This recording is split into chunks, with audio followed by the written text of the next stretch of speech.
Shalom, shalom, nous sommes là. Ceux qui sont connectés, faites-nous signe s'il vous plaît. Et partagez la vidéo. Que Dieu vous bénisse. Nous sommes à notre rendez-vous, notre séminaire. Ceux qui sont connectés, faites signe de votre présence. Partagez la vidéo. Shalom, que Dieu vous bénisse. Invitez les autres, partagez la vidéo. Nous avons notre séminaire sur les mystères de l'enlèvement et le tribunal de Christ. Ceux qui sont connectés, faites signe, écrivez quelque chose. Écrivez quelque chose et partagez la vidéo. Nous bénissons le Seigneur. Shalom, shalom. Shalom Jennifer, shalom à tout le monde. Partagez la vidéo. Shalom Maman Denise, shalom Ramassani, Maman Félix, shalom. Partagez la vidéo. Nous commençons notre séminaire. Ce qu'on avait commencé déjà on avait introduit hier. Donc nous allons entrer en profondeur au fur et à mesure. Et Dieu nous fera grâce. Sois bénie ma fille Juliette. Juliette de la Shekinah. Sois bénie apôtre Lysia. Shalom à tout le monde. Partagez la vidéo dans les groupes partout, sur votre mur. Invitez les autres. Partagez la vidéo s'il vous plaît. Partagez la vidéo. Et Dieu va nous faire du bien. Rapidement.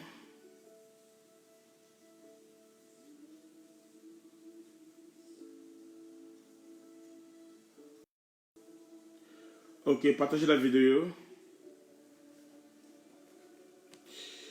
Sois bénie, prophétesse Christina Israël Shekinah. Que la grâce soit sur toi. Sois bénie, Yajane, tout le monde. Shalom, shalom. Que Dieu vous bénisse.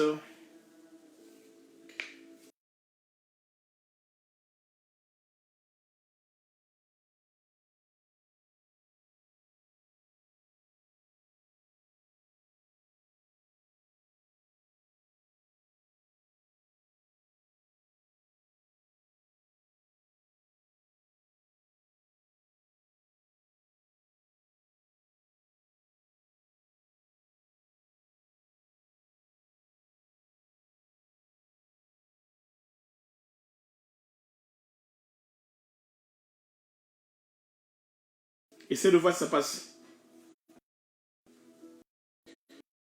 La vidéo.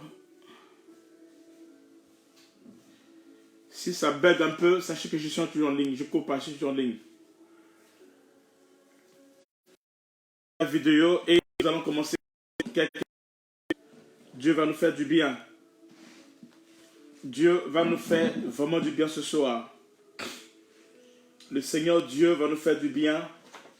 Nous allons manger.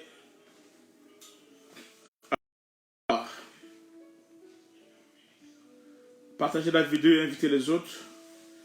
Maman.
Est-ce que vous me suivez?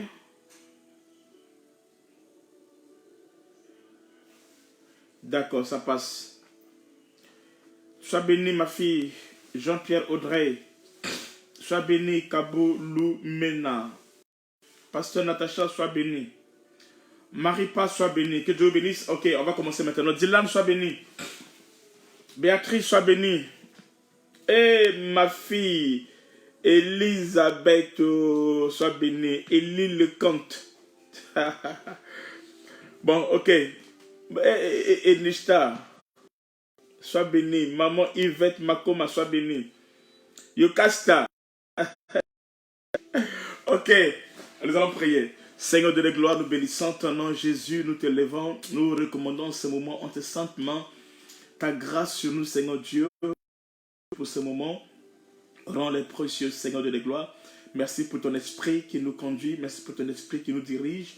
Merci de la gloire pour ta présence, ô mon roi. Cher Saint-Esprit, sois au contrôle de tout. Laisse que Christ soit loué, glorifié au nom de Jésus-Christ, notre Seigneur et Sauveur. Amen. Okay. Maman Gisèle, sois bénie. Béni.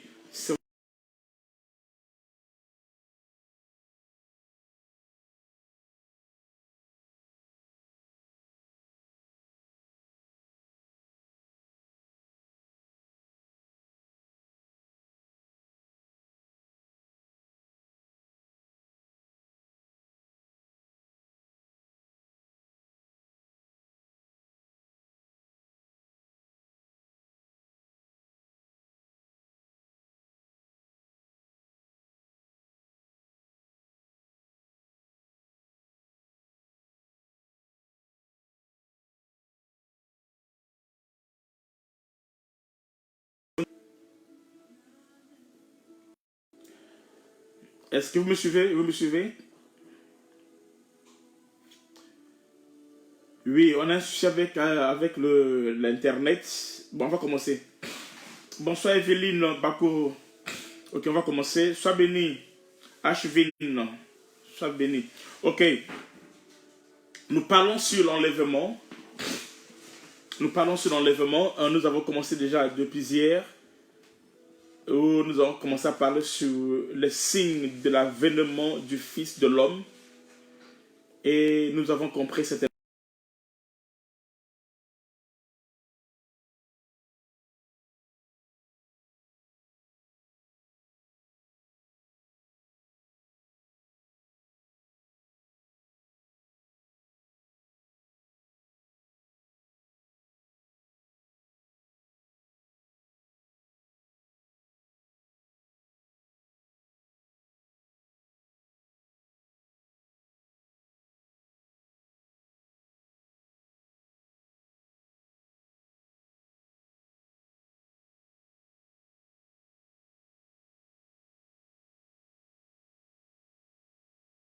Je pense que. Point de connexion. Est-ce que vous me suivez?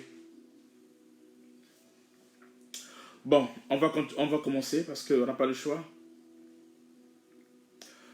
Nous allons, concernant les signes de l'avènement du Fils de l'homme, il y a beaucoup de choses que... Bon, bonsoir à Lucie.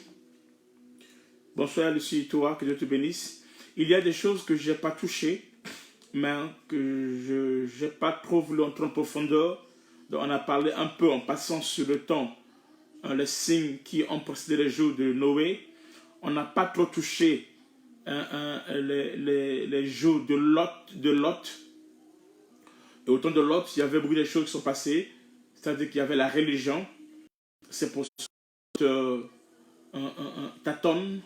Lot n'est pas sur place. C'est un temps où le chrétien est à l'extérieur. Le chrétien n'est pas à l'intérieur. Hein? Ça, c'est les choses qui sont passées au temps de Lot. Et au temps de Lot aussi, vous allez voir que Lot habitait la ville de Sodome et Gomorre. Sodome et Gomorre, ce sont deux villes qui sont jumelées. Deux villes qui sont jumelées, qui sont à côté. Il y a la ville de Sodome et il y a la ville de Gomorre. Et c'est lié même par rapport au nom de Sodome qu'est venue la sodomie.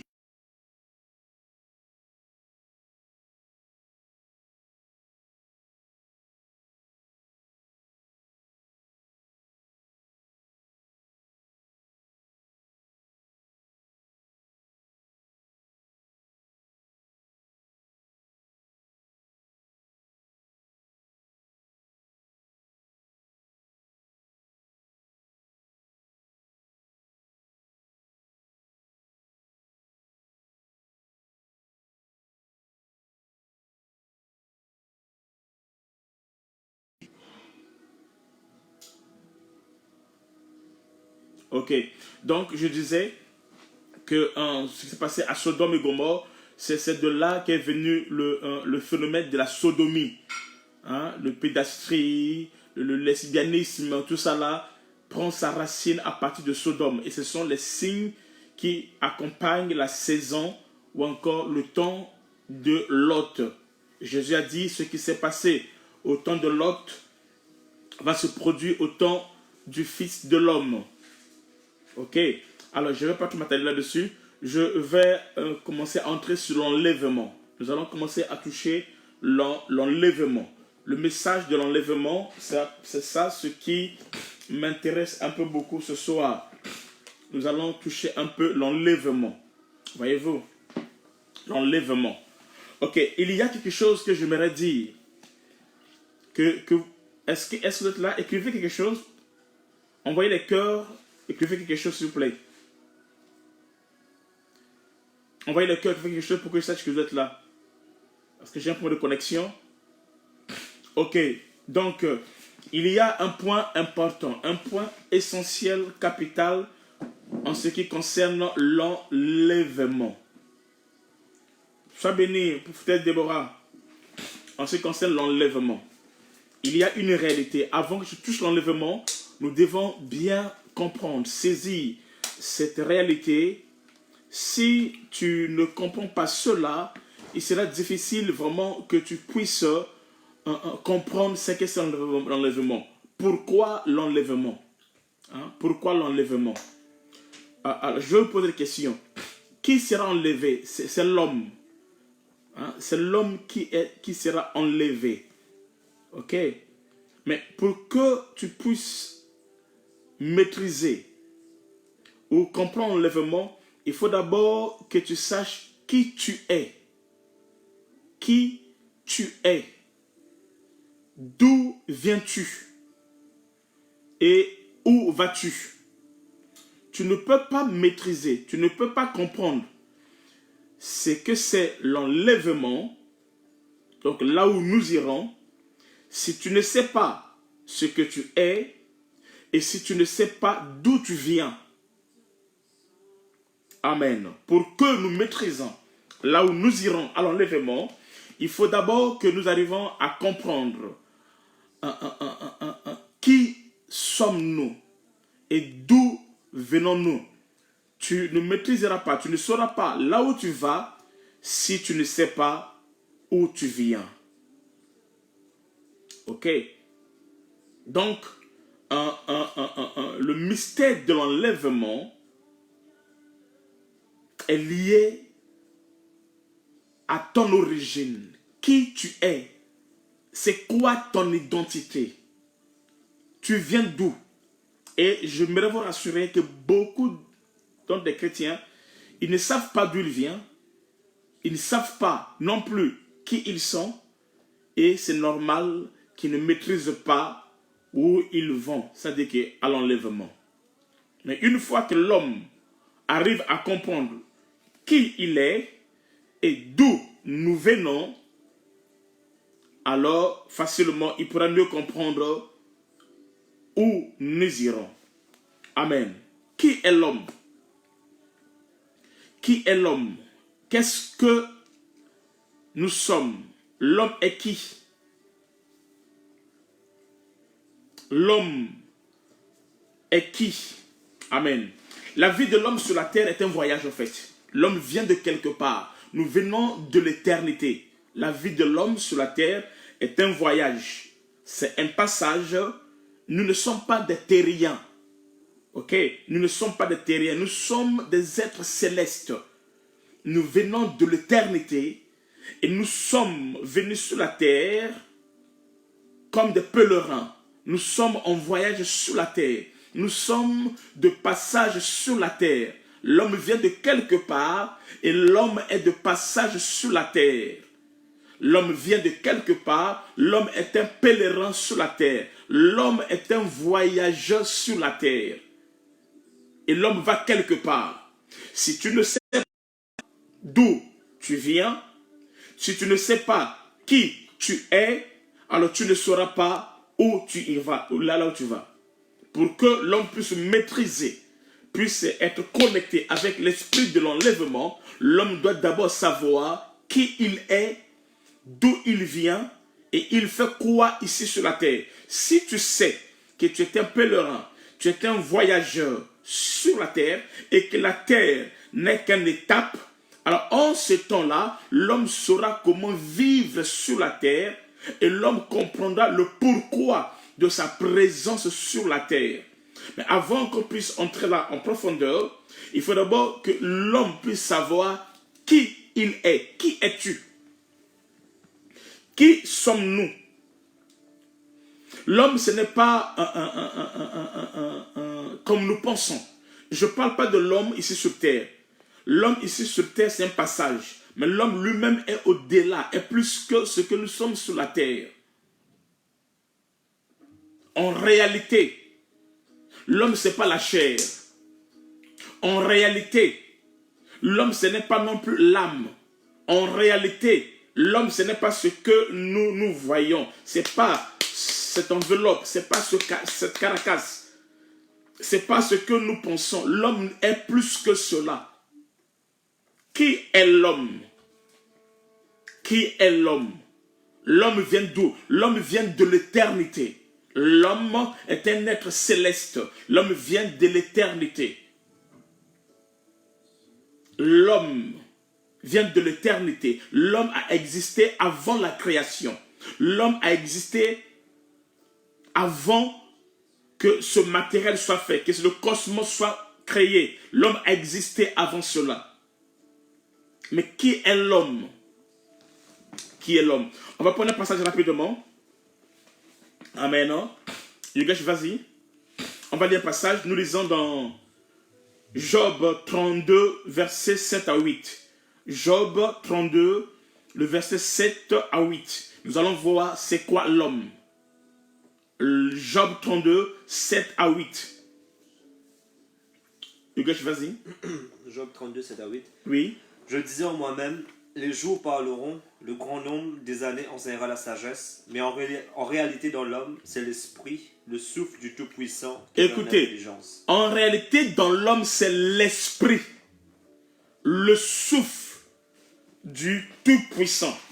Amen. En réalité, en l'homme, c'est l'esprit, le souffle du Tout-Puissant. Voilà ce que c'est l'homme. En réalité, en l'homme, c'est l'esprit, le souffle du Tout-Puissant. Il dit, mais en réalité, dans l'homme, c'est l'esprit, le souffle du Tout-Puissant qui donne l'intelligence. Voilà ce que c'est l'homme. L'homme n'est autre que l'esprit. Et cet esprit ici, ce n'est pas l'esprit tel que tu penses, non. La Bible déclare, en réalité, en l'homme, c'est l'esprit, virgule, le souffle du Tout-Puissant. Donc, l'homme est qui? L'homme est l'esprit, le rouage. L'homme est qui? L'homme est le souffle du Tout-Puissant. Et cet esprit qu'on parle ici, c'est un esprit qui est incréé. Ce n'est pas les esprits. Non. L'homme, son existence ne commence pas sur la terre. L'homme a une vie précosmique. L'homme a connu notre vie avant que le monde soit créé. L'homme a existé avant. Et qui est cet homme? C'est l'esprit, différent des esprits qui ont été créés. L'homme étant que esprit est différent des esprits qui ont été créés. C'est-à-dire les anges. Les anges sont des esprits créés. Mais l'homme est un esprit incréé. Aïe, aïe, aïe. En réalité, l'homme n'a jamais été créé. Alléluia. L'homme n'a jamais été créé. L'homme est qui? C'est l'esprit, virgule, le souffle du Tout-Puissant. L'homme est l'esprit, et cet esprit dont on parle ici là, c'est ça le souffle du Tout-Puissant. Or, le souffle du Tout-Puissant n'a jamais été créé. Dieu n'a jamais créé son propre souffle. Non. C'est pour cela l'homme est un esprit incréé. Mais les anges sont des esprits créés. Mais l'homme est l'esprit, il est le souffle du Tout-Puissant, alors il n'a jamais été créé. L'homme n'a jamais été créé. Quand je parle de l'homme ici, je ne parle pas de la chair. Je parle de l'homme avant la création. Je parle de l'homme d'où il vient depuis l'éternité. L'homme avant que Dieu puisse créer, l'homme est un esprit, l'esprit plutôt, pas un esprit, mais l'esprit, virgule, le souffle du Tout-Puissant. Et ici, on n'a pas dit que l'homme est un esprit. Non, il n'est pas un esprit. Non. Mais l'homme est l'esprit. Donc ici, dans Job, la Bible dit, l'homme est l'esprit, virgule, le souffle du Tout-Puissant. Cet esprit, l'esprit ici n'a pas été créé. Le souffle du Tout-Puissant n'a jamais été créé. Alors c'est pour dire que l'homme n'a jamais été créé. L'homme est l'esprit de Dieu. L'homme est le souffle du Tout-Puissant. Et ce souffle est l'esprit incréé. Ce n'est pas un esprit, mais c'est l'esprit. Et l'esprit ici n'a jamais été créé parce que le souffle du Tout-Puissant n'a jamais été créé. Est-ce que vous voyez cela? Je ne sais pas si vous êtes là. Je ne sais pas si tu vois cela. On va relire. Merci, papa Wilfried. Il dit, mais en réalité, dans l'homme, c'est l'esprit. Le souffle du Tout-Puissant qui donne l'intelligence. Donc l'homme est l'esprit. Regardez ça. Si tu ne comprends pas ce que nous allons parler maintenant, tu ne comprendras pas le reste concernant l'enlèvement. L'homme est l'esprit. L'homme est le souffle du Tout-Puissant. L'homme, en réalité, n'est pas le corps. Ça, c'est une partie. Ça, c'est l'homme dans le voyage. L'homme, quand il est dans son pèlerinage. Qu'est-ce que Dieu va faire? Dieu, quand il va envoyer l'homme sur la terre, donc l'esprit de Dieu, en venant sur la terre, Dieu va prendre un corps, une masse, la terre. Et dans la terre, il fera quoi? Il va souffler. Il va prendre l'esprit, il mettra dans cette masse, ce récipient. Dans le récipient, Dieu va mettre l'esprit. Et c'est en ce moment-là que le contact entre l'esprit, donc le souffle, l'esprit, et ce récipient, le corps, c'est ça qui va produire l'âme. Donc l'âme est le résultat de la connexion entre le souffle, donc l'esprit, ou encore l'homme, et le corps, donc le récipient qui a été fait. C'est ce contact-là qui va créer ce qu'on appelle l'âme. Ok, mais l'homme lui-même, ce n'est ni le corps. L'homme lui-même, ce n'est ni l'âme. Mais l'homme, c'est quoi? C'est l'esprit. Et cet esprit n'a pas été créé. Mais l'esprit des anges ont été créés. C'est pour ça, lorsque un ange pêche, ça ne fait rien à Dieu. Mais quand l'homme pêche, Dieu descend pour amener le salut. Pourquoi? Parce que l'homme est un avec Dieu. L'homme est un avec Dieu. C'est l'esprit de Dieu. C'est le souffle du Tout-Puissant. Mais par contre, les esprits qui ont été créés, les anges et autres, quand ils pêchent, ça ne fait rien. C'est pour ça que quand Lucifer a péché, Dieu ne s'est pas tourmenté. Il ne s'est pas dérangé. Parce que Lucifer n'est pas un avec Dieu. Mais par contre, lorsque Adam a péché, il est tombé, Dieu est descendu. Dieu est descendu. Pourquoi? Parce que Dieu et Adam sont un. C'est le même esprit. Adam est l'esprit de Dieu. Adam est le souffle du Tout-Puissant. Amen. Amen. Donc, vous devez comprendre cela. Quand tu comprends cela, tu comprends ce que tu es. Donc, tu n'es pas ce corps. Non. Dieu ne viendra pas prendre ce corps. Ce corps charnel ne pourra pas hériter le royaume des cieux. Non. Mais l'homme est esprit. Et l'homme est un être incréé, est appelé à repartir dans l'éternité. Qui es-tu? D'où viens-tu? L'homme vient de l'éternité. Et l'homme va à l'éternité.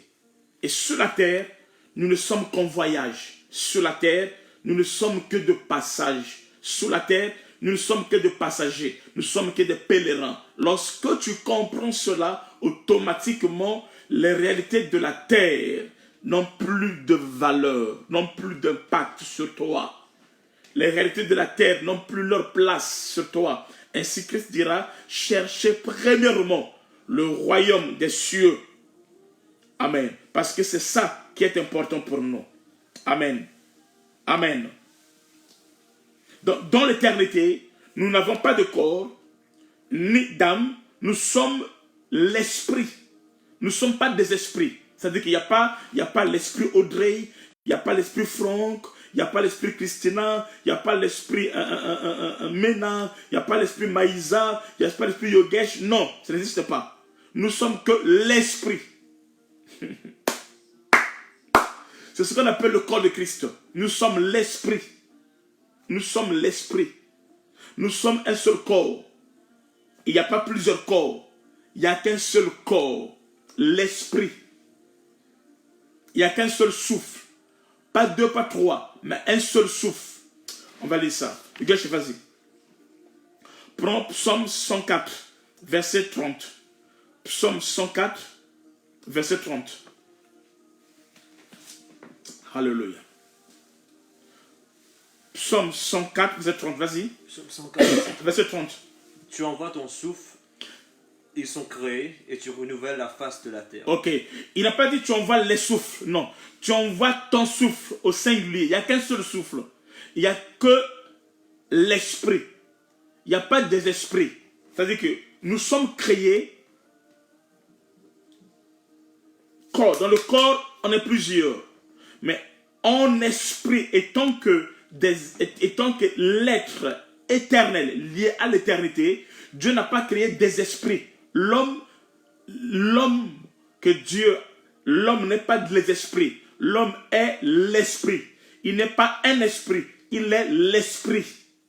Donc il n'existe pas. Il n'existe pas l'esprit de Franck Ibarra, l'esprit de cela. Non, il n'existe que l'esprit. En réalité, dans l'homme, c'est l'esprit. Le souffle. Le souffle. Le souffle. Le souffle du Tout-Puissant. Le Tout-Puissant n'a pas été créé. Donc l'homme n'a pas été créé. L'homme est l'esprit incréé. Par contre, les anges sont des esprits créés. Psaume 104, 30, merci Cathy Andréo, il dit ceci, tu envoies ton souffle, donc au singulier, l'esprit, le souffle du Tout-Puissant, et ils sont créés. Mais ce n'est qu'un esprit, je peux dire ça comme ça là, ce n'est que l'esprit, mais ils sont créés. Nous sommes un seul corps, nous sommes l'esprit, nous sommes le souffle du Tout-Puissant. Mais par contre, dans la manifestation, nous avons des corps. Mais nous ne sommes pas ces corps. C'est pour cela que quand l'homme parle, l'homme dit mon corps, ma bouche, mon oreille, ma tête, mes yeux. Voyez-vous? Il dit mes yeux. Donc en réalité, l'homme, ce n'est pas les yeux. En réalité, l'homme, ce n'est pas la tête. Ce n'est pas ce corps. C'est pas tout ça là, non, c'est pas ça l'homme. Vous allez voir, quand il dit mon corps, donc il utilise l'adjectif qualificatif, l'adjectif possessif, mon corps. Donc, quelque part, il y a un être à qui appartient ce corps, mais il n'est pas un avec ce corps. Il y a un être à qui la main, ma main, est rattachée, mais il n'est pas la main. Il y a un être qui parle en moi, qui dit ma bouche. Donc la bouche est liée à lui, mais lui n'est pas la bouche. Et cet être qui est en moi, à qui appartient la bouche, mais qui n'est pas la bouche, c'est ce qu'on appelle l'esprit. Et c'est ça l'homme. Et cet homme incréé, l'esprit incréé, vient de l'éternité. Et il doit repartir à l'éternité. Et sur la terre, il n'est qu'un passager. Sur la terre, il n'est qu'un voyageur. Sur la terre, il n'est que de passage. Quand cette révélation vient dans ta vie, vient dans ton esprit, c'est en ces temps-là que la pensée de l'éternité est restaurée en toi. Et alors tu es né de nouveau. Tu es né de nouveau. Et Christ est venu apporter en nous cette pensée de l'éternité. Christ est venu et déclare, Jean 3,16, car Dieu a tant aimé le monde qu'il a donné son Fils unique, Jésus-Christ, afin que quiconque croit en lui ne périsse point, mais qu'il ait la vie éternelle. C'est-à-dire qu'il puisse avoir en lui la pensée de l'éternité. Et ainsi il dira, cherchez premièrement le royaume des cieux. Amen. Nous sommes des pèlerins sur la terre. Nous sommes des voyageurs sur la terre. Nous sommes les citoyens du ciel. Nous sommes venus sur la terre pour un but. Nous sommes sur la terre pour un test. Nous sommes sur la terre pour un voyage. Retiens que tu n'es pas un esprit créé. L'homme est l'esprit incréé. L'homme n'a pas été créé. C'est le corps qui a été créé. C'est l'âme qui a été créée. Mais l'homme est l'esprit incréé. Les anges sont des esprits créés. Mais l'homme est l'esprit. L'homme est le souffle du Tout-Puissant. Dieu n'a pas créé son souffle. C'est ce qui lui l'est.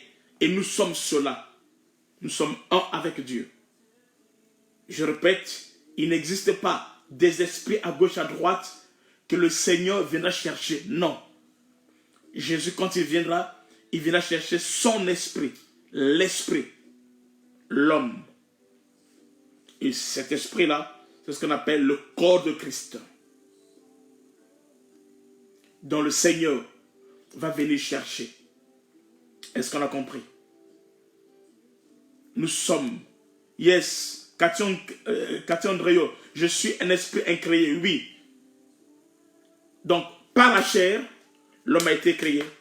Par son âme, l'homme a été créé. Mais par son esprit, l'homme est un esprit incréé. L'homme est l'esprit. Il est le souffle du Tout-Puissant. Et la terre est notre terrain d'expérimentation, d'épreuve. Merci, Papa Placide. Alors, une fois que l'homme arrive à comprendre cela, et que Jésus-Christ est le chemin, Jésus-Christ est la vérité, et Jésus-Christ est la vie. Alors, en ces temps-là maintenant, l'homme peut maintenant être connecté avec la pensée de l'éternité. Amen. Amen. L'homme est maintenant connecté à la pensée de l'éternité. Une fois que l'homme comprend cela, alors l'homme va maintenant maîtriser son voyage terrestre. Il peut maintenant comprendre pourquoi il est sur la terre, il fait quoi sur la terre et il va où. Amen. Je pense que tous ensemble, on a compris qui nous sommes et d'où nous venons. L'homme est l'esprit, l'homme est le souffle, il vient de l'éternité, et il va à l'éternité. Et sur la terre, il n'est que de passage. Une fois que tu comprends que sur la terre, tu es de passage, et alors, cela va créer maintenant en toi, à travers la révélation, ce qu'on appelle les 7 tonnerres, que nous allons voir dans la semaine. Et c'est dans les 7 tonnerres où il y a la foi de l'enlèvement, que nous allons voir dans la semaine. Amen. Est-ce qu'on a compris notre nature? Beaucoup de gens sont perdus. Pourquoi? Parce qu'ils sont maintenant liés à la terre, aux choses de la terre. Ils sont connectés aux choses de la terre. Ils pensent que leur vie est liée à la terre. Non, ta vie n'est pas liée à la terre. Amen. Ta vie est liée au ciel. L'homme est l'esprit, le souffle de Dieu. Amen. Comme le souffle de Dieu est incréé, l'homme aussi est incréé. Amen. Amen. Et le souffle de Dieu ici, l'esprit ici, est différent de l'esprit des anges. Amen. Est-ce qu'on a compris? Amen, non? Je pense qu'on a bien compris. Alors, nous allons avancer maintenant quelque part et Dieu va nous faire grâce. Donc, nous sommes dans un corps, et ce corps-là ne nous appartient pas. Ce n'est qu'un récipient auquel l'homme est dit dans l'intérieur. Un récipient qui porte l'homme. C'est pour cela, quand quelqu'un est en train de s'enorgueillir à cause de la chair, à cause des choses de ce monde, du matériel et consort, lorsque sa foi est basée sur les choses de ce monde, ça veut dire que cet homme-là ne connaît pas Dieu. Ça veut dire que cet homme-là n'est pas lié avec Dieu. Amen. Amen. C'est-à-dire que la personne-là ne connaît pas Dieu et il n'est pas lié avec Dieu. Qui est l'homme? Je suis le souffle divin qui opère dans un corps.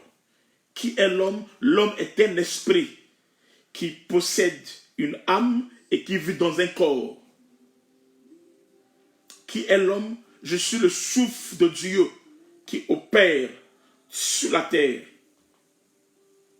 Si tu connais ton origine, et là où tu vas, amen, tu vas pas vivre comme tout le monde. Amen. Tu vas vivre comme les fils de Dieu. Et tu comprendras que je suis sur la terre, mais je ne suis pas de la terre. Je suis sur la terre, mais je n'appartiens pas à la terre. Je suis sur la terre, mais ma vie n'est pas liée à la terre. Je suis un passager. Nous venons de quelque part. Nous sommes des ambassadeurs de Dieu sur la terre. C'est quoi un ambassadeur? Un ambassadeur, c'est celui qui représente son pays dans un autre pays. Et le pays là où il est, c'est pas chez lui. Il est simplement un représentant. Il est en mission dans un autre pays. Christ dit, nous sommes des ambassadeurs de Christ. Et nous avons reçu en nous le ministère de la réconciliation, afin de réconcilier le monde avec Dieu. Parce que nous venons de quelque part. Nous venons de quelque part. Nous sommes des représentants. Et nous sommes sur la terre. Nous habitons un corps. Et nous sommes ici pour un petit test. Amen. Nous sommes en voyage. Donc le corps que tu as va te lâcher un jour. Le matériel que tu as va te lâcher un jour. L'argent que tu as va te lâcher un jour. Tout ce que nous avons va nous lâcher un jour. Mais si tu es vraiment né de Dieu, si tu es né de l'Esprit de Dieu, tu vas t'accrocher à ta vision. Tu vas t'accrocher à Jésus-Christ, qui est la vie, le chemin et la vérité. Amen. J'espère qu'on a compris. D'où tu viens, d'où moi je viens, nous venons de l'infini. Amen. Nous venons dans l'infini. Et quand nous venons dans le Seigneur Jésus-Christ, alors il vient restaurer en nous la pensée de l'éternité. La pensée de l'éternité. Il y a une patrie à qui j'appartiens. Je ne suis pas de la terre. Je suis lié à la patrie céleste. C'est pour cela, quand tu comprends cela, l'orgueil tombe. Quand tu comprends cela, la jalousie tombe. Quand tu comprends cela, l'amour des choses du monde tombe. L'amour du matériel tombe. Quand tu comprends cela, amen, tout ce monde n'a plus de sens. Ça n'a plus de valeur. Alléluia. Amen. Nous venons de quelque part et nous allons quelque part. Nous sommes des esprits. Nous sommes l'esprit. L'esprit incréé. Amen. Et nous habitons ce corps qui ne nous appartient pas. Cette enveloppe, c'est juste un véhicule que Dieu a utilisé pour notre traversée sur la terre. Mais nous allons quelque part. La terre n'est pas notre terminus. La terre, ce n'est pas notre finalité. La terre, ce n'est qu'un endroit de test. La terre, ce n'est qu'un intermédiaire entre les deux éternités. Alléluia. Amen. C'est pour cela, malgré les diplômes, malgré la beauté que tu peux avoir, malgré l'argent que tu peux avoir, le nombre de maisons que tu peux avoir, et toutes ces choses-là, la Bible déclare tout est vanité. Vanité de vanité et poursuivre du vent. Il est temps, bien-aimé, de donner ta vie à Jésus-Christ. Il est temps de revenir à Christ. Au fait, nous n'irons pas dans l'éternité. Nous n'irons pas à l'enlèvement, non. Nous repartons à la maison parce que nous venons de là-bas. Nous repartons à la maison. Le fils prodigue repart à la maison. Il ne part pas à la maison, mais il repart. Il a vécu là-bas, il a été là-bas. Il repart à la maison. Nous repartons à la maison. L'heure viendra où nous repartirons à la maison. C'est ce qu'on appelle l'enlèvement. Alléluia. Alléluia. Alléluia. Qui dit avec moi Amen. C'est pour cela, elle déclare que tous ceux qui respirent louent l'Éternel. Cherchez Dieu et laissez Dieu agir dans notre vie. Et sa gloire va se manifester. Amen. Nous sommes les êtres de l'infini. Amen. Ok, je vais toucher un point très important et très essentiel. La première des choses qui peut faire, une fois que tu as compris qui tu es et d'où tu viens, alors la première des choses qui déclenche l'enlèvement des croyants. Aïe, aïe, aïe, aïe, aïe, aïe, aïe, aïe, aïe, aïe. Écoutez, dans l'église, il y a deux types de personnes. Il y a l'épouse et il y a l'église. Avant cela, comprenons ceci. Que l'enlèvement, ce n'est pas pour ce temps-ci. Non. C'est vrai que Jésus-Christ peut venir à n'importe quel moment. Ça, c'est vrai. Mais si nous suivons les événements prophétiques, avant que le Seigneur puisse venir, c'est-à-dire qu'avant qu'il y ait la fin du monde, il faudrait d'abord qu'il y ait l'enlèvement. Avant qu'il y ait la grande tribulation. Ça, ce qu'on vit maintenant, ce n'est pas la grande tribulation, non. Ce n'est pas encore la grande tribulation, non. C'est-à-dire, avant qu'il y ait la grande tribulation, il faudra qu'il y ait l'enlèvement. L'enlèvement précède la grande tribulation. C'est pour cela que dans la Bible, avant que Enoch soit enlevé, avant que Noé puisse vivre le déluge, il faut d'abord que Enoch soit enlevé. Ce n'est pas le contraire. Si Enoch n'est pas enlevé, il n'y aura pas le déluge. Amen. Donc il y a deux grandes choses qui se passent. Il y a dans l'église ce qu'on appelle les vierges folles et les vierges sages. Et les vierges sages, c'est ce qu'on appelle l'épouse. Avant que Christ puisse revenir et se révéler à Israël, il faut d'abord que l'église soit enlevée.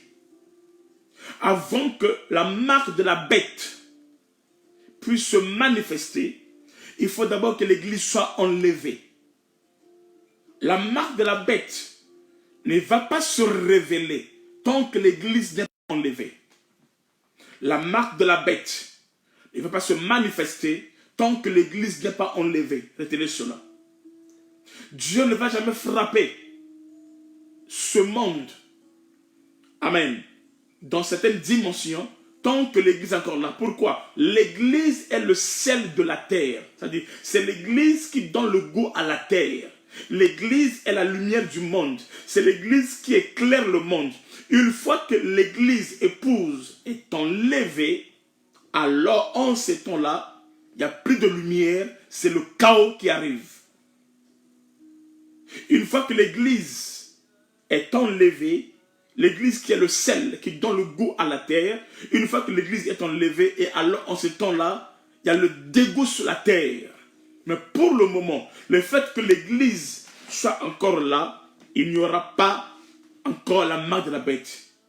Le coronavirus que vous voyez, ce n'est pas la marque de la bête, non. Mais c'est l'ombre des choses à venir. Ça, ce n'est qu'un petit truc. L'ombre des choses à venir. Parce que ce qui viendra dans la suite des temps, ça sera plus dangereux, plus puissant, aura plus d'impact que ce que nous voyons maintenant. Ça, ce n'est que rien. Ce n'est rien du tout. Mais ce qui est appelé à venir, ça sera plus puissant, plus méchant. Le monde va subir des choses. C'est pour cela, il est temps que nous mettons notre vie en ordre. Il est temps que nous nous accrochons à Jésus-Christ. Il est temps que notre vie soit réglée selon la parole de Dieu. Il est temps qu'on puisse servir Dieu. Il est temps que nous soyons vraiment des vrais adorateurs dans la présence de Dieu. Il est vraiment temps. Alléluia. Il est temps. Amen. C'est ce qui s'est passé.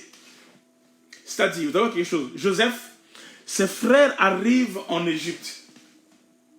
Mais pour que Joseph puisse se révéler à ses frères, qu'est-ce qu'il fait? La Bible déclare, il chasse sa femme, Asnath. Il les chasse. Il les chasse. La chasser, c'est ça l'enlèvement.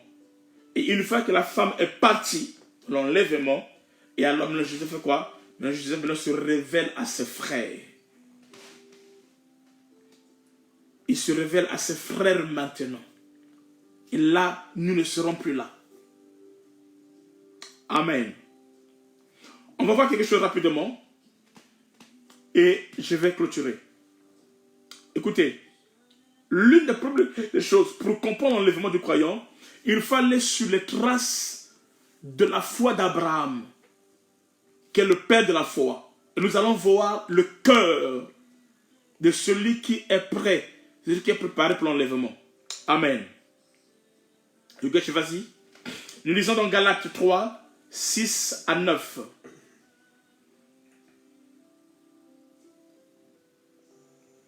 Galates 3, 6 à 9. Après que nous avons compris l'origine de l'homme. Galates 3, 6 à 9. Oui. Comme Abraham crut à Dieu et que cela lui fut imputé à justice, reconnaissez donc que ce sont ceux qui ont la foi qui sont fils d'Abraham. Aussi l'Écriture, prévoyant que Dieu justifierait les païens par la foi, a d'avance annoncé cette bonne nouvelle à Abraham. Toutes les nations seront bénies en toi, de sorte que ceux qui croient sont bénis avec Abraham le croyant. Amen. Abraham ici est un modèle. La foi d'Abraham est un modèle. Abraham le croyant est un modèle. Par Abraham, nous pouvons expérimenter ce que c'est la foi de l'enlèvement. Abraham crut en Dieu et déclarait que cela lui fut imputé à justice. Amen. Abraham est un modèle. Dans la vie d'Abraham, essentiel, quelque chose de très très capital. Nous allons lire encore rapidement dans Hébreux 11, verset 8. Hébreux 11, 8. Attendez, on va lire ça rapidement. Hébreux 11, 8. Hébreux 11, 8. C'est par la foi qu'Abraham, lors de sa vocation, obéit et partit pour un lieu qu'il devait recevoir en héritage, et qu'il partit sans savoir où il allait. Amen. Voyez-vous, on dit par la foi, Abraham obéit, il sortit, il partit dans un endroit qu'il devait recevoir un héritage. Mais il sortit sans savoir là où il allait. Il sortit sans savoir où il allait. Abraham, qui est le père de la foi, il sortit, il déclare, sans savoir où il allait. Vous voyez quelque chose de très capital. Non pas seulement sans savoir où il allait, verset 13, depuis le verset 13.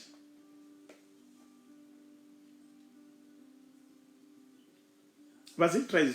C'est dans la foi qu'ils sont tous morts, sans avoir obtenu les choses promises, mais ils les ont vus et salués de loin, reconnaissant qu'ils étaient étrangers et voyageurs sur la terre. Amen. La Bible dit ceci. Hébreux 11, 13. C'est par la foi qu'ils sont tous morts, sans avoir obtenu les choses promises, mais ils les ont vus et salués de loin, reconnaissant qu'ils étaient étrangers et voyageurs sur la terre. Ceux qui parlent ainsi montrent qu'ils cherchent une patrie. S'ils avaient eu en vue celle d'où ils étaient sortis, ils auraient eu le temps d'y retourner. Mais maintenant, ils désirent une meilleure, c'est-à-dire une céleste. C'est pourquoi Dieu n'a pas honte d'être appelé leur Dieu, car il leur a préparé une cité. Yes, yes, yes, yes. Ça, ce sont les hommes qui sont appelés à vivre. C'est-à-dire que les chrétiens, les croyants, le posent en ce temps de la fin. Il doit être sur les traces de la foi d'Abraham. La déclare, il a vu. Ils ont vu et salué au loin certaines choses qu'ils ont vues, mais qui n'étaient pas importantes pour eux. Pourquoi? Parce que, au fait, nous voyons physiquement que Dieu a promis la terre promise et qu'on sort. Dieu a promis la terre promise et tout qu'on sort. Mais quand c'est arrivé, ils ont vu cela, ils ont salué de loin. Pourquoi? Parce qu'ils espéraient de quelque chose de plus meilleur. Et cela ne vient pas de la terre. Quelque chose de plus meilleur, qui n'est pas fait de mains d'hommes, une patrie, mais qui est céleste. Ils étaient cela. Ils voulaient cela. Ils cherchaient cela. Ils étaient en quête de quelque chose de plus meilleur, de plus merveilleuse que ce qui est fait des mains d'hommes. Ne peut vivre l'enlèvement, ne peut avoir en lui la foi de l'enlèvement que celui qui est sur les traces de la foi d'Abraham. C'est-à-dire ceux qui sont à la recherche de quelque chose qui n'est pas de ce monde, d'une patrie, d'une cité, d'une habitation, mais qui n'est pas de ce monde. Abraham, ayant vu ce qui est de ce monde, déclare, ils ont juste salué de loin et consort. Les choses de ce monde n'ont pas pu satisfaire leur cœur. Les choses de ce monde, la foi d'Abraham n'est pas satisfaite par les choses de la terre. La foi d'Abraham n'est pas satisfaite par les choses de ce monde. La foi d'Abraham n'est pas satisfaite par les promesses de la terre. Les choses de la terre. Mais leur cœur recherchait quelque chose de plus glorieux, de plus merveilleux, qui n'est pas bâti des mains d'hommes. La Bible déclare, je vais relire cela. Verset 13, la Bible ceci. C'est dans la foi qu'ils sont tous morts, sans avoir obtenu les choses promises. Amen. Les choses de la terre qui ont été promises pour eux n'ont pas été l'objet de leur recherche. Mais ils les ont vues. Ils les ont vues. Et salués de loin, reconnaissant qu'ils étaient étrangers. Nous sommes des étrangers, de voyageurs sur la terre. Notre patrie est quelque part. Nous venons de quelque part. Nous allons quelque part. Ne sois pas aveuglé par la terre, par les choses de la terre, par la richesse de la terre, par les biens de la terre. Ce qui est né de la chair est charnel. Et ce qui est né de l'esprit est spirituel et céleste. Il déclare, ceux qui parlent ainsi montrent qu'ils cherchent une patrie. Yes.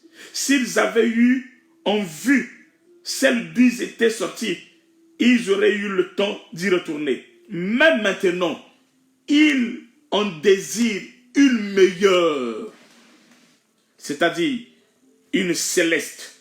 C'est pourquoi Dieu n'a pas honte d'être appelé leur Dieu, car il les a préparé une cité. Alléluia. Gloire à Dieu. Amen. Beaucoup de gens que vous appelez chrétiens, ils ne seront pas enlevés. Pourquoi? Parce que beaucoup de gens que vous avez appelés chrétiens, ils viennent à l'église, pas à cause du royaume. Ils viennent pour leurs problèmes. Ils viennent pour le mariage. Ils viennent pour les enfants. Ils viennent pour leur santé. Ils viennent pour leurs besoins, leurs choses charnelles. Ils ne connaissent pas Dieu. Beaucoup ne connaissent pas Dieu. Si tu viens à l'église parce que tu attends une prophétie, tu attends la délivrance, tu attends une guérison et consort, tu ne connais pas Dieu. Tu es venu pour tes problèmes, pour tes intérêts. Tu ne connais pas Dieu. Tu n'es pas chrétien. Tu n'as pas part aux choses de Dieu. Tu n'as pas part aux choses de Dieu. Tu ne connais pas Dieu. Vous connaîtrez la vérité et la vérité vous affranchira et vous serez réellement libre. Ce soir, le Seigneur veut nous affranchir par la parole. Quand tu viens à l'église encore pour tes intérêts, c'est ça la preuve qui fait ce que nous avons une race de chrétiens qui vont d'église en église. Pourquoi? Parce qu'ils sont à la recherche des choses de ce monde. Ils sont à la recherche, pas de Dieu, non, mais des choses de ce monde. Ils sont à la recherche des postes, de l'argent, des papiers, du mariage, des enfants, de la guérison, des choses qui sont liées à la chair et non à leur esprit. Ils ne recherchent pas Dieu. Ainsi, le Seigneur dira ceci, que vous demandez, vous ne trouvez pas, parce que vous demandez mal, dans le but de satisfaire vos besoins. C'est pas mauvais. Si tu as Dieu, Dieu pourvoira tes besoins. Si tu as Dieu, Dieu agira dans ta vie. Cherchons Jésus-Christ de Nazareth et servons-le. Quand tu viens à l'église encore pour tes intérêts, tu viens à l'église encore pour tes besoins, tu n'as pas encore connu Dieu. Tu viens à l'église encore parce que ce jour-là, il y a la délivrance, tu es là. Il y a les autres critiques, tu es là. Il y a ceci, tu es là. Quand il n'y a pas ces choses-là, tu n'es pas là. Ça veut dire que tu ne connais pas encore Dieu. Tu n'es pas né de nouveau. Tu n'es pas un chrétien encore. Tu es un homme charnel, loin de la face de Dieu, loin de la présence de Dieu. Et c'est normal que ces gens-là, en ce moment-ci, durant cette période de... Comment ça s'appelle ça? Confinement? Non. Ok. Vraiment des choses comme ça. Ils disent, ils vont perdre leur foi. Comment un chrétien peut perdre sa foi? C'est impossible. Quand tu es né de Dieu, tu ne peux pas perdre ta foi. Tu ne peux pas goûter au don de l'esprit et perdre ta foi. Ça n'existe pas. Parce que le culte n'est pas là. Parce que ta vie était liée au culte. Aux quatre murs. Ta vie était liée au bâtiment. C'est normal que tu n'as jamais connu Dieu. Tu peux aller à l'église tous les jours, tous les dimanches, tous les cultes. Mais si ton cœur n'a pas reçu l'esprit de vérité, si ton cœur n'a pas été circonscrit par l'évangile et que tu es lié encore aux choses de la terre, tu es lié encore aux choses de la terre, tu vas aller en enfer. Mais si notre vie, notre cœur appartient à Jésus-Christ, tu peux dire comme Paul, ce n'est plus moi qui vis, c'est Christ qui vit en moi. Et Christ en moi, l'expérience de la gloire. La foi d'Abraham. La foi d'Abraham. La foi d'Abraham, c'est la foi de l'enlèvement. Il visait une cité céleste. C'est pour cela, les choses de la terre. Lorsqu'on parle d'Abraham ici, ce n'est pas n'importe qui. C'est quelqu'un qui est arrivé à la terre promise. C'est quelqu'un qui a bâti une forte richesse. C'est quelqu'un qui était stable, qui avait tout. Abraham, il avait l'or, les richesses, une armée, tout ça là. Mais ces choses n'ont pas satisfait son cœur. Ces choses n'ont pas rejeté son cœur. Elle déclare, il cherchait quelque chose d'autre qui était plus excellent, plus meilleur, parce qu'il a reconnu qu'il est étranger et que c'est un voyageur sur la terre.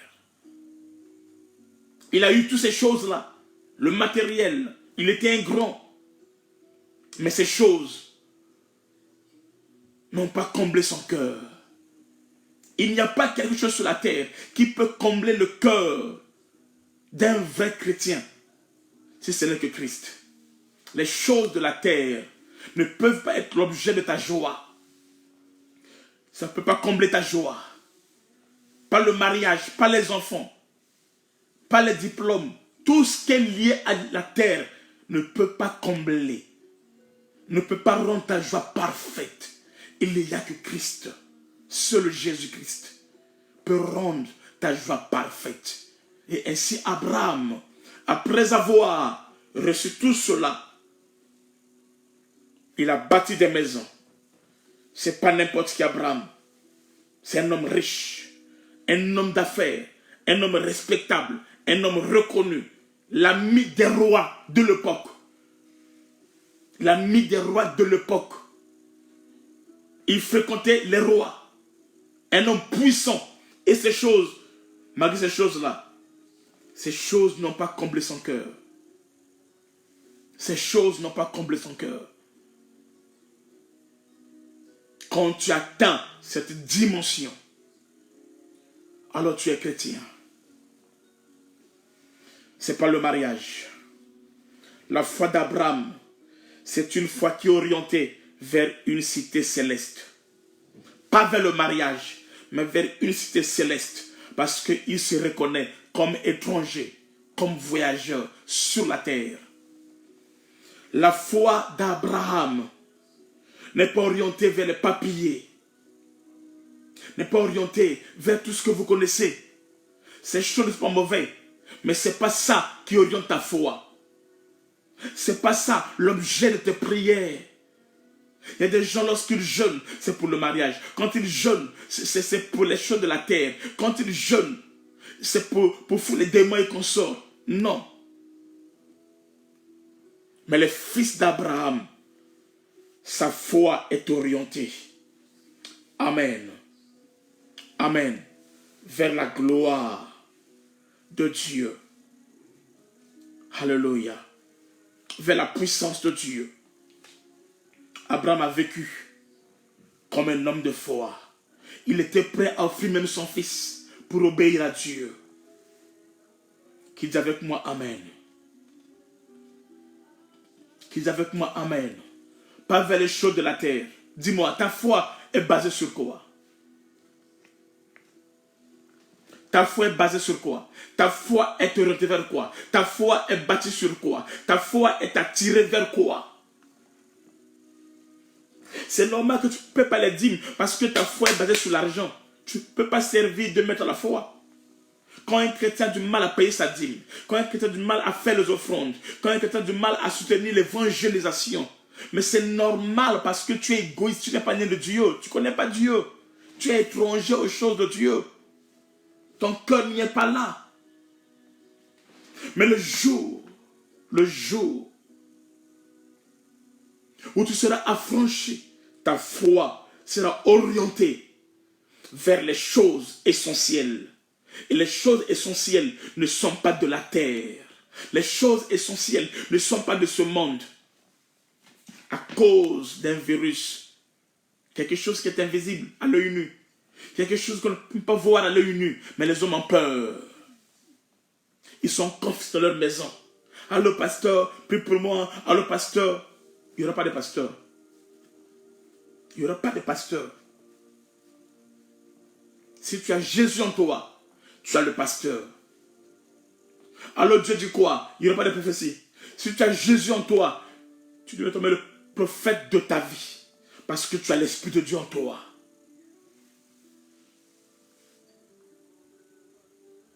Dans le cœur d'Abraham, il y a des choses qui brûlent.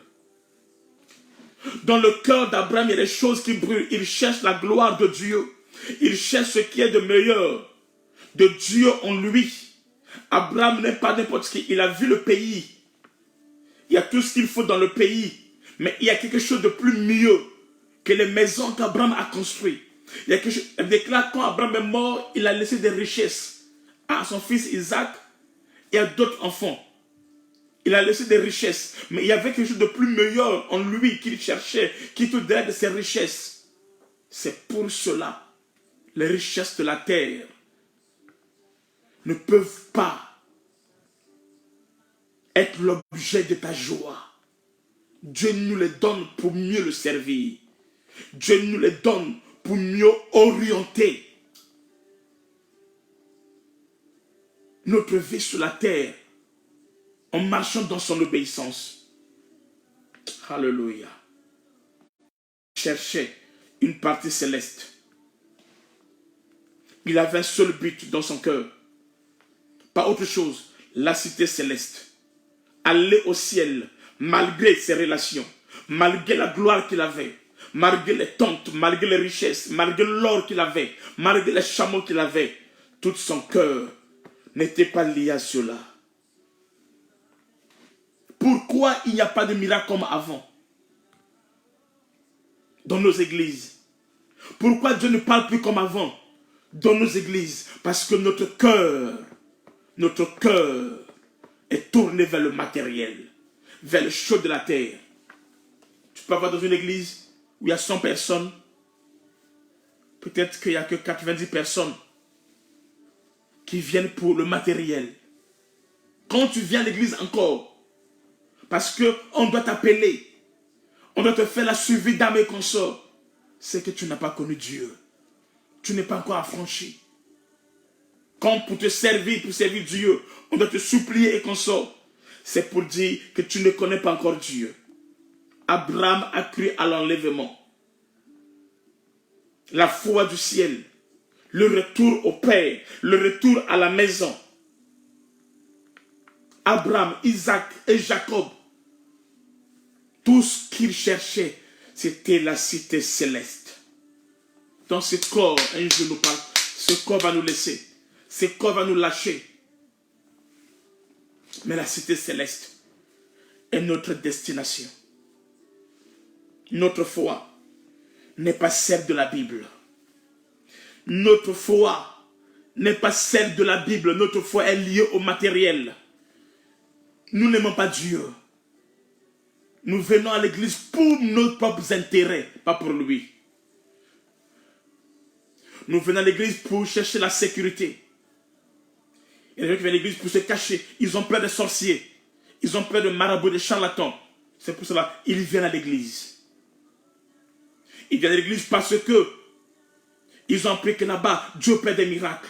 Il y a la délivrance, il y a la guérison, il y a ces choses-là. Voici la raison que beaucoup viennent à l'église. Et ces personnes ne connaissent pas Dieu.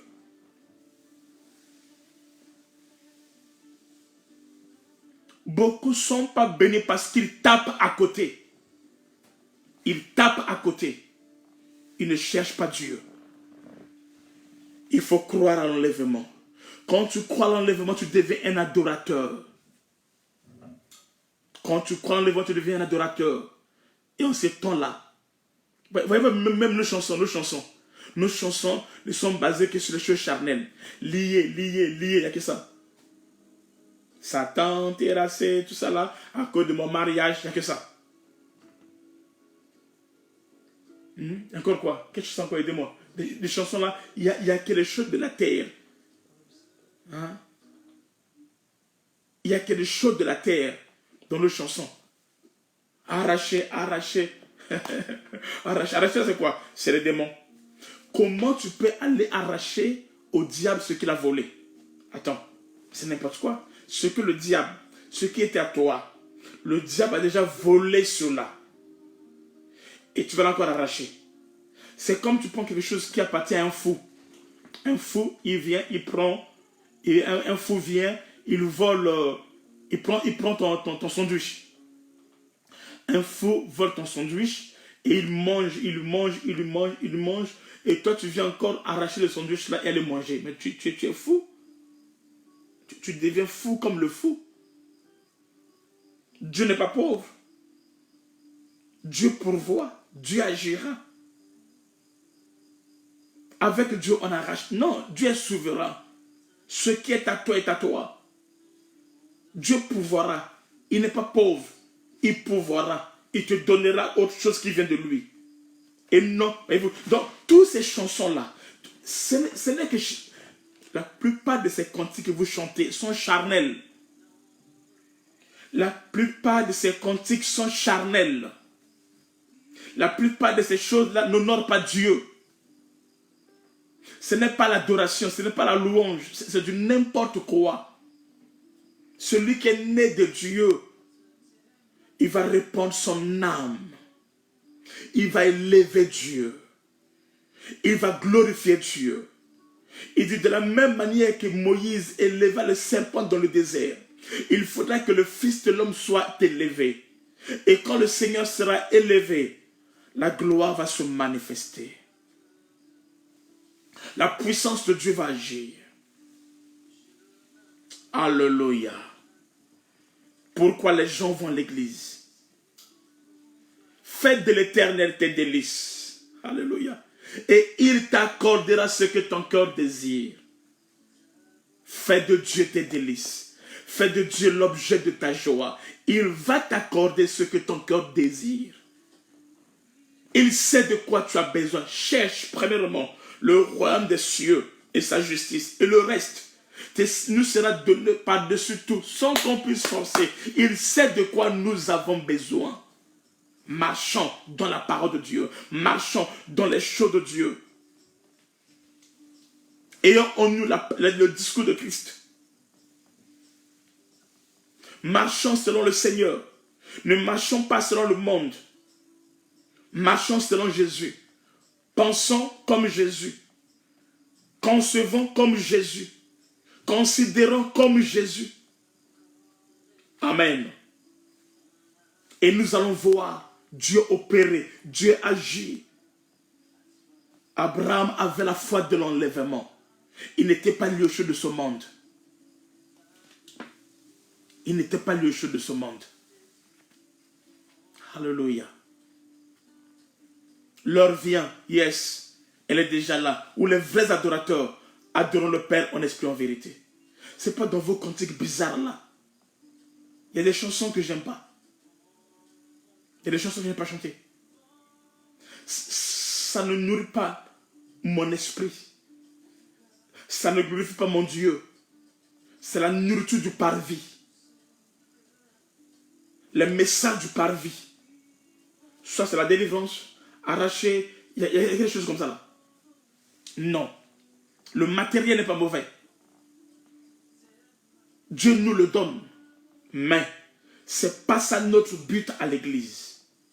Nous venons à l'église pour aller adorer Dieu, pour le connaître, afin d'atteindre la statue parfaite de Christ. Christ doit grandir en nous. Tu vas voir des gens qui se disent chrétiens, qui ont fait 1 année, 2 ans, 5 ans, 4 ans, 10 ans à l'église, ils ne savent pas prier, ils ne savent pas adorer, ils ne connaissent pas même pas 5 versets bibliques, ils ne connaissent pas. Mais ils sont à l'église tous les jours, pour les mêmes cas, pour les mêmes problèmes. Ceux de telles personnes, ils ne sont pas sur la trace de la foi d'Abraham, la foi de l'enlèvement. Abraham, malgré tout le matériel qu'il a, malgré les maisons qu'il a, malgré les richesses qu'il a, malgré tout ça là, son cœur n'est pas là. Son cœur vise une cité plus meilleure. Malgré la relation qu'il a avec les rois, les autorités, les dignitaires des nations, des pays et consorts.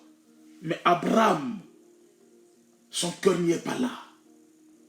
Ils ont vu salut de loin, reconnaissant qu'ils sont des étrangers et voyageurs sur la terre. Que tu le veuilles ou pas, je te rassure, il arrivera un jour où la course, notre course va s'arrêter. Et cette chair va nous abandonner. Et notre esprit sera seul devant Dieu. Amen. L'homme s'investit. Il passe beaucoup des heures pour travailler. Ce qui n'est pas mauvais. Mais ce n'est pas ça l'essentiel. Il a le temps pour tout. Sauf pour Dieu. Aujourd'hui, allez travailler. Sortez de vos maisons, allez travailler. Sortez de vos maisons, allez travailler. Vous n'avez pas le temps, je n'ai pas le temps de prier, je n'ai pas le temps d'aller à l'église, ça là. Maintenant, vous avez le temps de me suivre maintenant. Non, non, non. Sortez, allez travailler. Si tu es humain, si tu es fort, comme tu le penses, sors de ta maison, va travailler. Va travailler. Va me marcher. Tu vois comment ils sont. Ils ont peur, ils ont peur, ils ont peur. Ah, on va mourir, on va mourir. Il y a quelqu'un qui a écrit, ah non, je lance le sang de Jésus-Christ dans les rues. Qui t'a dit que le sang de Jésus-Christ est appelé dans les rues? Le sang de Jésus-Christ est pour ceux qui croient, pour ceux qui mangent la chair. Si tu ne manges pas la chair, tu n'as pas le sang. Le sang de Christ est pour ceux qui peuvent boire le sang de Jésus-Christ et manger la chair. Le sang de Jésus-Christ, ce n'est pas des trucs pour purifier les rues de Paris. Non, ce n'est pas ça. Le sang de Christ, c'est la doctrine, c'est la parole de Dieu, c'est la révélation que tu dois manger. Alléluia. Alléluia. Où la France? Où l'Europe? Tout ça là, on est où? La superpuissance mondiale. Qu'est-ce que devant le virus qui est invisible, c'est-à-dire que jusqu'alors personne ne voit ça à l'œil nu comme ça. C'est invisible. Pour voir ça, il faut chercher un peu pour voir. Ce n'est que ce qui est invisible là qui terrasse le monde. Et malgré qu'il est invisible, ce virus est même couronné. Qui l'a couronné? Il a combattu où? Pour être couronné. Corona veut dire, c'est couronne, la couronne. D'où vient cette couronne? J'ai entendu le président Macron dire, nous sommes en guerre. Nous sommes en guerre. En guerre contre qui? Contre un ennemi invisible. Je sais que lui, il sait de quoi il est question. Moi aussi, je sais de qui il est question. Mais sauf que lui et autres, ils sont du même camp. Je me moque de sa couronne. Je me moque de la gloire qu'il cherche. Je me moque. Il n'y a qu'un seul qui est couronné. Le roi des rois. Le roi des rois. Lui seul est couronné. Lui seul mérite la couronne. Lui seul est descendu. Il a payé de son sang. Lui seul a vaincu à la croix de Golgotha. Et lui seul est digne de recevoir la couronne, la gloire au nom de Jésus-Christ. Alléluia. Jésus-Christ est la couronne de ma vie. Jésus-Christ est le couronné, le roi des rois. Pas les hommes de ce monde. Cherchons Dieu. Marchons avec Dieu. Pour qu'il y ait l'enlèvement. 1, tu dois savoir qui tu es, d'où tu viens. 2, tu dois marcher selon les traces de la foi d'Abraham. C'est-à-dire reconnaître qu'on est des étrangers sur la terre et nous sommes des voyageurs. On ne doit pas rester au niveau du matériel. Abraham était plus riche que nous. Mais ce n'est pas ses richesses, ce n'est pas ses bénédictions qui ont défini son cœur. Pourquoi? Parce que dans son cœur, il cherchait une cité plus meilleure qu'il n'est pas bâtie de ce qu'il va de ce monde, mais qui est céleste. Cherchons Dieu, marchons selon Dieu, et Dieu va agir. Jésus-Christ a achevé sa mission sur la terre. Nous devons aussi savoir qu'un jour, nous allons achever notre mission sur la terre et dire, Père, tout est accompli. Cherchons Jésus-Christ et marchons avec lui. Et la gloire va se manifester. Amen. Pour aujourd'hui, nous allons arrêter là. Nous sommes que dans un début.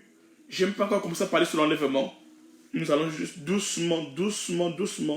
Demain, nous serons là à 18h. Et nous allons commencer à entrer petit à petit sur l'enlèvement et Dieu va se manifester. Amen. Amen. Ne cours pas derrière les titres dans les églises. Diacre, apôtre, prophète, cela. Non. Cela, c'est pas important. C'est pas important. Les titres dans l'église ne contribuent à rien. Ce que Dieu cherche, c'est nos cœurs. Que nos cœurs puissent l'adorer. Que nos cœurs puissent l'appartenir. Quand les gens ont voulu faire de lui le roi, il n'a pas accepté. Ah, voici le roi des Juifs. Il n'a pas accepté ça. Parce qu'il ne cherchait pas des titres. Il dit ceci, mon royaume n'est pas de ce monde. Il a refusé. Il dit, mon royaume n'est pas de ce monde. Il a refusé. Ce n'était pas important pour lui. Ne cours pas derrière les titres. Ne cours pas derrière la gloire dans les églises. Ne cours pas. La vraie gloire est du ciel. Ce n'est pas dans ce monde. Il dit, comme moi je ne suis pas dans... Il dit, comme moi je suis pas dans ce monde. Amen. Son origine était ailleurs. Alléluia. Il dit, je ne suis pas de ce monde. Ma gloire n'est pas de ce monde. Il ne cherchait pas les titres. Le m'as-tu vu? Je vais faire ça pour qu'on voie, pour que l'apôtre voie, pour que les pasteurs voient. Non. Sers Dieu en esprit et en vérité. Sers Dieu en esprit et en vérité. Dieu connaît ton cœur. Dieu regarde le cœur. Il ne regarde pas les titres. Il ne regarde pas que les gens puissent t'applaudir. Non. Il regarde ton cœur. Sers Dieu. Ainsi Paul pouvait dire, Amen, moi, Paul, esclave du Seigneur Jésus-Christ. Il n'a pas dit, moi, Paul, archibishop. Moi, Paul, un bishop. Moi, Paul, cela, non. Sers Dieu. Aime Dieu. Marche avec Dieu. Et tu verras Dieu se manifester. Alléluia. Ok, on va s'arrêter par là pour aujourd'hui. Et je suis persuadé que nous sommes richement bénis. Nous allons continuer demain à 18h00. Soyez connectés. Amen. 1. Comprends ton origine, qui tu es. 2. Sois sur les traces de la foi d'Abraham. Amen. Que Dieu vous bénisse. Partagez la vidéo. J'aimerais que tout le monde partage la vidéo. Partagez cette vidéo. Partagez la vidéo. Demain à 18h00, nous allons entrer encore en profondeur. Et Dieu va nous bénir. Que la grâce soit sur vous. Shalom, shalom. Et on veut une vie de prière. Regardez Jésus-Christ. N'ayez peur de rien. Shalom. Père éternel, je prie pour tous ces bien-aimés qui ont suivi. Que cette parole qui a été libérée ce soir trouve en nous, Seigneur Dieu, son accomplissement. Au nom de Jésus-Christ. Merci Saint-Esprit. Je prie ainsi. Au nom de Jésus-Christ. Amen.